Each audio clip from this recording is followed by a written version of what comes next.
I want to talk about a question that's been floating around in my mind for a while now. And that question is CrossFit addictive? So I've put together this presentation as a hypothesis on destructive exercise behavior. As with all good discussions, we must start with definitions. What is CrossFit? CrossFit is defined by three key characteristics: constant variation, functional movements, high-intensity performance. CrossFitters believe this combination will lead to health and fitness. The information for these definitional characteristics are to be found on CrossFit.com, which is CrossFit's official website. So let's break these down a little bit further. Constant variation. CrossFit is famous for the WOD, or the workout of the day. Every day is something different. On the CrossFit.com website, a new workout of the day is posted, and the same can be seen in various CrossFit boxes across the country. Functional movements. Functional movements are those designed to mimic natural human movements undertaken throughout the course of sport or rigorous physical activity. Examples include squats, deadlifts, overhead press, burpees, wall balls, pull-ups, clean and press, and the snatch, to name a few. High-intensity performance. The goal with high-intensity performance is to perform as much work as possible in as little time as possible. Many WODs are timed or are AMRAP in fashion. AMRAP stands for as many rounds as possible. What you will see in an AMRAP workout is 3 or 4 exercises put together with a number of reps, and you have to perform a certain number of rounds of those exercises in the allotted time. I am not putting this presentation together to contend the results or effectiveness of CrossFit-style training. There's no doubt that it works for a large number of people and they enjoy it greatly. I personally have contentions with CrossFit and its exercise modalities. However, that is beyond the scope of this presentation.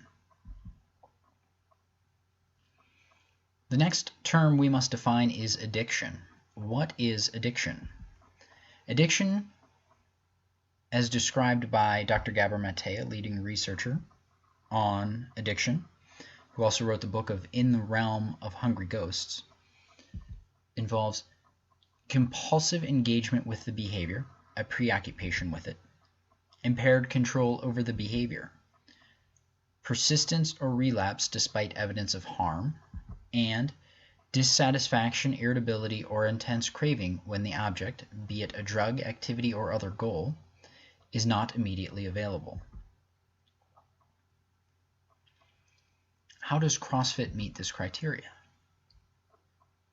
Compulsive engagement with the behavior, a preoccupation with it. We have all heard of the stereotype of the obsessed CrossFitter. All they talk about is their WOD, and it can come across as if they are in a cult. This is behavior satirized by the popular CrossFit skits performed by College Humor that can be seen on YouTube. I'm not in any of these characteristics here trying to pass a value judgment on CrossFit as to whether or not it is good or bad. I am merely attempting to describe behaviors that I have seen within the CrossFit community. Impaired control over the behavior. You might think that the nature of the WOD indicates impaired control over the behavior. However, that would be incorrect. The WOD is part of the behavior, and your control over it is whether or not you choose to participate. CrossFit is characterized by a compulsion to participate. Everyone involved wants you to join CrossFit, and when you are in CrossFit, you feel compelled to continue doing CrossFit. Persistence or relapse despite evidence of harm. The contention here is not the rate of injury associated with CrossFit. That number can vary depending upon who you ask. The contention here is that CrossFit encourages continued participation despite having an injury. Anything from sore muscles to torn calluses to skin abrasions to shin splints to tendinitis to broken bones to torn muscles are all injuries CrossFitters are encouraged to overcome in their training. In any other activity, it would be advised to let the injury heal before continuing with training. Dissatisfaction, irritability, or intense craving when the activity is not immediately available. Have you ever had a conversation with a CrossFitter? It is all they can do to keep from salivating over their next bout with CrossFit. They have an incredible, intense craving to do CrossFit when they are not doing CrossFit. This is even apparent in their desire to continue training despite having an injury. Now, with this discussion, I must present a few caveats that I feel are relevant here. Exercise in all of its forms has the potential to be addictive. This is pretty widely understood. Addiction largely depends upon the individual and his or her life experiences. Addiction results out of an attempt to mitigate pain or trauma experienced earlier in life, whether physical, emotional, or both. Behavior that can be beneficial to one person can be addictive to another. It depends upon the energy the person is bringing to the activity. This is the difference between a passion and an addiction. Someone who has a passion for their work gets up every day with joy and excitement. They go to work and they love everything they do, the people they talk to, the relationships they cultivate, and the progress they make in their projects.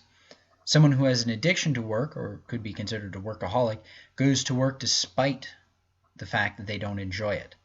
It makes them a miserable person, and it destroys the relationships they have. This is characteristic of an addiction.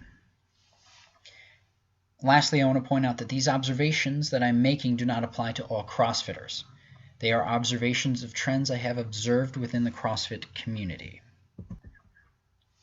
The necessary question we must now ask is CrossFit a more easily addictive activity? If an individual has an addictive tendency, are they more likely to become addicted to CrossFit than any other form of exercise? We must start with some evaluative criteria. What separates CrossFit from other forms of exercise that may make it more addictive? First, I believe it is the insistence upon extremely high intensity. And second, it is the necessary requirement for constant variation. We must look at the effects of exercise upon the brain. The long-term effects are as follows. It blunts the brain's response to physical and emotional stress. It slows cognitive decline associated with age. Improves neurological function and interaction of the brain with the nervous system. Now, the effects upon the brain in the short term. Increased pain threshold. Reduction of acute anxiety. The runner's high, which is a short-lasting, deeply euphoric state that's well beyond the simple relaxation or peacefulness felt by many following intense exercise. This is a rare occurrence, but the more intense the exercise, the more it appears. So how does exercise relate to addiction? Addiction is characterized by the desire to mitigate pain. This pain could be emotional or physical. It could be obvious or hidden. Exercise reduces the brain's response to pain, both in the immediate short term as well as in the long term, if the practice is perpetuated. In the short term, exercise can reduce acute anxiety, a symptom that is often associated with addiction. Intense exercise leads to the dump of dopamine in the system that causes the euphoric release associated with runner's high. So my first contention here. The extremely intense nature of CrossFit training not only causes the standard byproducts of exercise, which can be addictive in nature, it also more consistently leads to the more desirable runner's high. The runner's high is the intense release of dopamine into the brain that causes a euphoric high that is sought by substance abusers. This contributes to the increased addictive nature of CrossFit. the second factor that we must investigate is novelty seeking. Novelty seeking refers to the tendency of humans and animals to explore novel and unfamiliar stimuli and environments. Because novelty seeking can be good for survival in that it encourages us to try new foods and explore new environments in the hopes it improves our existence, we receive a dopamine release from the activity. This can be why some people are obsessed with trying new foods or buying new things. This stimulates their dopamine receptors and makes them feel good. So how does novelty seeking relate to CrossFit?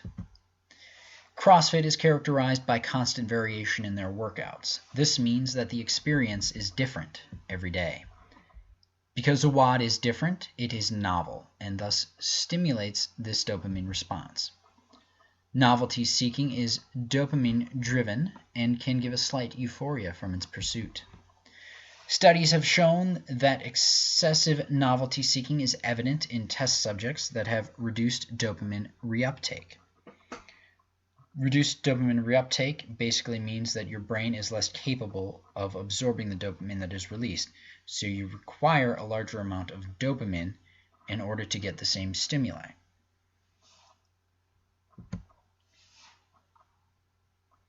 So my second contention. Due to its necessity for novelty, CrossFit is more addictive than other forms of exercise due to the fact that that novelty contributes to the dopamine stimulation that is sought by addicts. So my conclusion, which basically means my hypothesis, is as follows. It is my hypothesis that due to CrossFit's high intensity and novelty-driven exercise programming, the practice releases more dopamine than any other physical activity and is therefore more addictive than any other potentially addictive behavior. This leads to not only more addicts pursuing the behavior, but also individuals that may potentially not have had addictive tendencies before becoming addicted to the activity. There are some important notes that we must consider before we move forward. This is a hypothesis, not a theory, which means there is not enough data to validate my hypothesis. It does not mean that the research has been conducted and no substantial conclusions have been derived. It means simply that the research itself has not been conducted. I do not have the resources to pursue the research, but I find it fascinating, and I would enjoy seeing if the hypothesis can be proven or disproven. Addiction comes in various forms, so it is important to consider your actions and behaviors, as well as your use of chemicals, with regard to the effect that they have on your life. No behavior is necessarily addictive. It depends upon the individual and the relationship they have with that behavior. Next, I want to put everything into a larger context. The mental health of a society will have a large impact upon its success or failure. I am concerned that our mental health as a society in America is deteriorating, and the only way to reverse that trend is to identify all of our addictive behaviors. It is not enough simply to stop those behaviors. We must identify the underlying pain causing us to pursue addictive substances or behaviors in the first place. I wanted to propose this hypothesis to determine if the surge in CrossFit is the pursuit of addictive behaviors by a society with unaddressed mental health concerns. Behaviors that are often perceived as healthy, such as exercise or work, can be ignored as being potentially addictive, and it is important that we avoid this if we are to improve our state of mind as a society. Lastly, I want to know what you think. Is this a hypothesis worth investigating? Do you think there is any validity to my arguments? Did this put exercise or any other activities you pursue into a different perspective for you? Did this help you improve your understanding of yourself, your life, your behaviors, or the world around you? Please let me know what you think in the comments below. If you've enjoyed this content, please subscribe and share and like the video.